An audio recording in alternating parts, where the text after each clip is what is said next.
Hi everyone, I'm Robert Moody. I'm the music director of the Portland Symphony Orchestra. I'm actually standing in one of the beautiful hallways of the Holiday Inn by the Bay. I'm right by one of the great ballrooms here. You can see the incredible murals of Portland just behind me. This is a special place for us at the Portland Symphony. It's home to many of our Portland Symphony players when they come to rehearse and perform with us. It's home to most of our guest artists.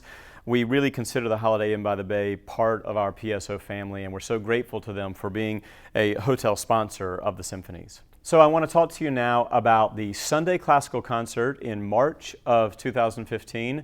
This is an incredible performance, a unique performance for the Portland Symphony Orchestra, something we haven't done, if not ever, in an extremely long time, certainly not in any time in my era as music director, and that is to perform opera in concert for a Portland Symphony concert. We're doing an incredible semi-staged opera. It's by the great French composer of the 20th century, Poulenc, and we are doing his opera, The Dialogues of the Carmelites. This is an opera based on a true story of Carmelite nuns in France during and at the end of the French Revolution, at a time when the people were rising up against not only the monarchy but against all excesses.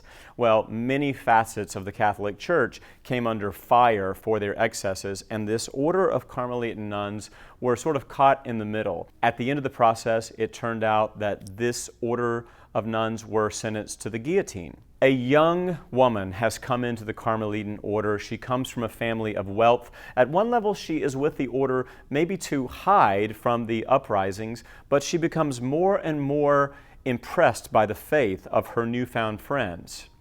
When we move to the final scene of the opera, there is an incredible setting where all of the nuns are singing an Ave Regina, and as they sing, one by one, each nun leaves the stage, and Poulenc actually wrote into the score the sound of the guillotine chop. So one by one, the nuns leave the stage, you hear the guillotine chop, and the sound goes obviously from chorus down to octet, to quintet, to quartet, and so on.